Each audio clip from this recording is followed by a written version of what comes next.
ठहर जाइए महाराज। और कहते हैं कि संत के दर्शन ऐसे ही नहीं हो पाते हैं। आप आए, आपके दर्शन हुए, मेरा बहुत बड़ा सौभाग्य है।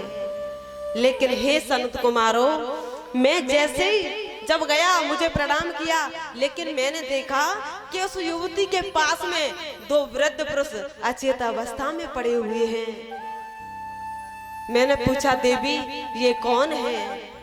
तब कहा, हे नारद जी, मैं कोई संसार की युवती नहीं हूँ, मेरा नाम भक्ति है।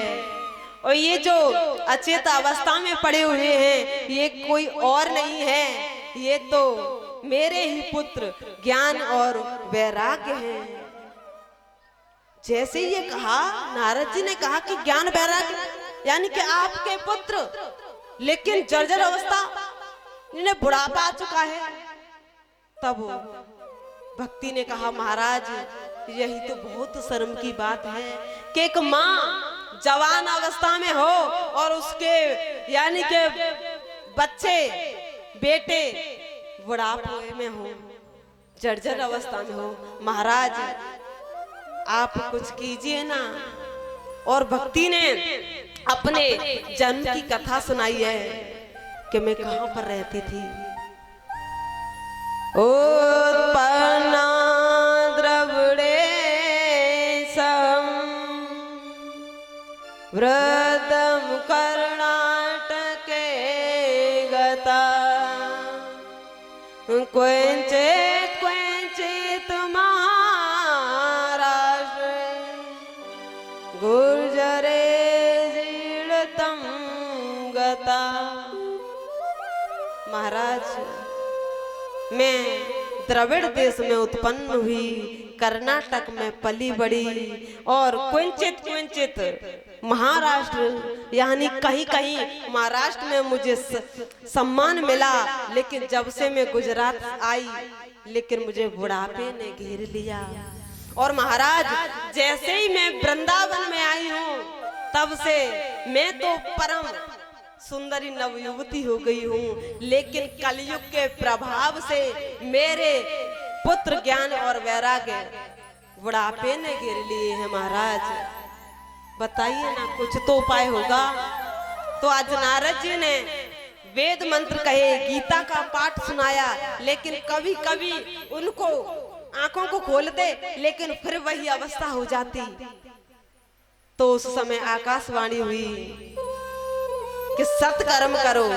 हे नारद जी, आप सत्कर्म करो।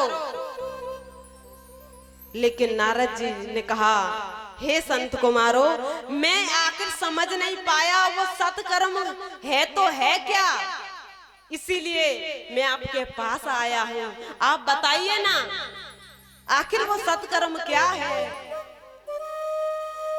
तब कहा है, सत्कर्म ये जो आपने वेद कहे, गीता का पाठ सुनाया, लेकिन इससे फर्क नहीं हुआ, तो आप ऐसा कीजिए, आप श्रीमद् भागवत की कथा सुना दीजिए और उनकी मूर्छित अवस्था दूर हो जाएगी। नारद जी ने कहा, क्या? मैंने वेद मंत्र कहे, गीता का पाठ भी सुनाया, लेकिन उससे कोई फर्क नहीं पड़ा। क्या भागवत, श्रीमद् भागवत की कथा ऐसी है जो कल्याण कर सके? तब कहा सनत कुमारों ने, हे नारद जी, ये श्रीमद् भागवत की कथा ऐसी है, यदि मन से श्रवण कर ली जाए तो कल्याण होने में देरी नहीं लगती है। तब कहा, महाराज कौन सुनाएगा? अरे आप ही सुना दीजिए ना, आप जैसे वक्ता मिलना छोटी मोटी बात नहीं है, आप सुना दीजिए ना। तब कहा, यहाँ नहीं, हरिद्वार के निकट आनंद घाट पर आपको ये श्रीमद् भागवत की कथा सुनाई जाएगी। और आप ऐसा कीजिए, जाकर के भक्ति ज्ञान और वैराग्य को लेकर के आइए। और इधर से हम पहुंच रहे हैं।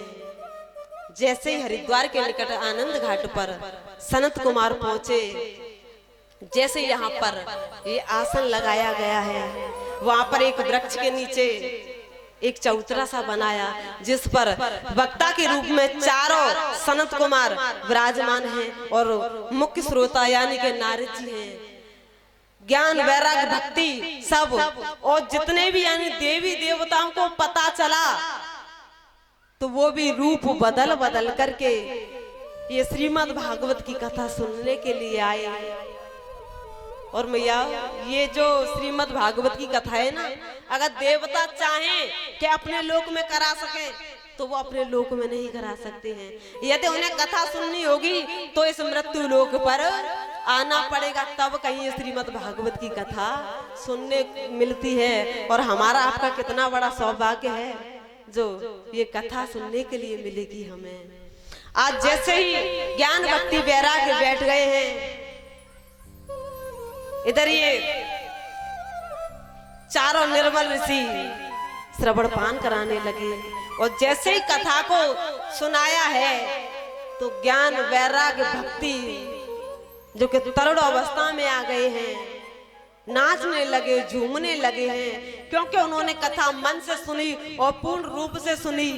और जैसे ही मन से सुनी है तो उनकी जो ये जर्जर अवस्था थी, मूर्छित अवस्था थी, वो दूर हो जाती है। बोलिए आनंद कंद भगवान की। और भगवान वहां पर प्रकट हुए हैं, दर्शन दिए। और जैसे ही दर्शन दिया है तो भक्ति ने कहा, हे भगवान आप बताइए ना हम कहाँ रहे। तब भगवान ने कहा, हे भक्ति आप जाकर के भक्तों के हृदय में वास कीजिए। तो ये जो भक्ति है ना, भक्ति महारानी प्रत्येक जीव के अंदर होती है, लेकिन किसी किसी के अंदर जागृत हो जाती है और किसी किसी के अंदर छुपी रहती है। तो जागृत कब होती है? जब संत की कृपा, गुरुदेव की कृपा, जब परमात्मा सत्संग कीर्तन हरि कथा ये सुनने को मिलती है, तभी तो भक्ति जागृत होती है। होती हर एक जीव के अंदर है। आज कहा आप भक्तों के हृदय में वास कीजिए, तो ज्ञान वैराग्य ने कहा, भगवान हमको भी तो कोई स्थान दीजिए ना। तब कहा कि आप भी भक्तों के हृदय में वास कीजिए। तो ज्ञान भक्ति वैराग्य प्रत्येक जीव के अंदर होती है।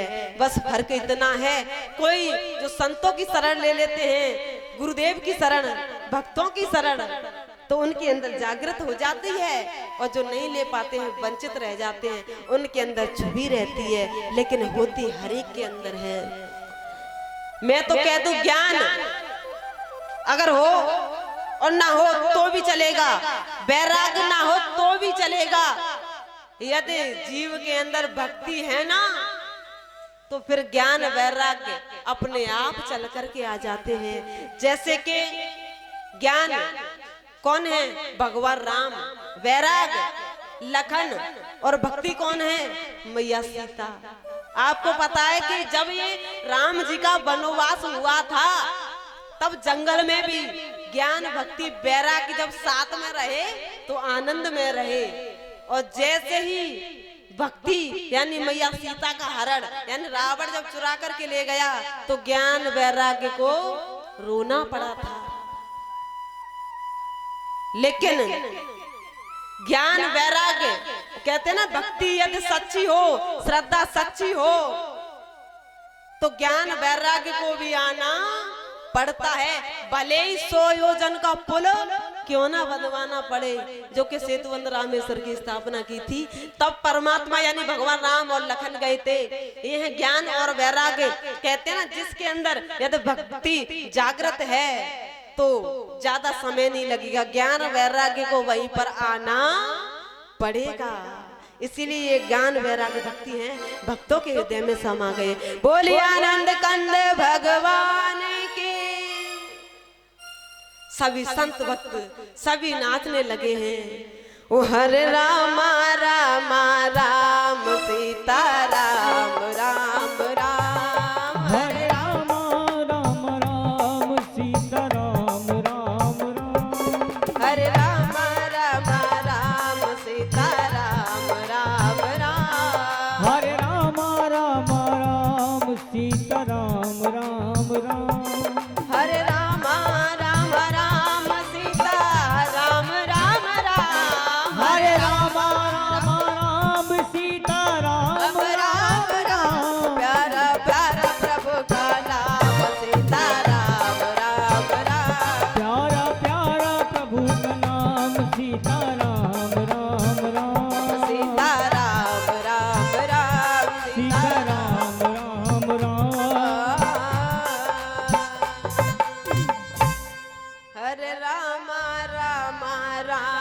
सीता राम राम राम।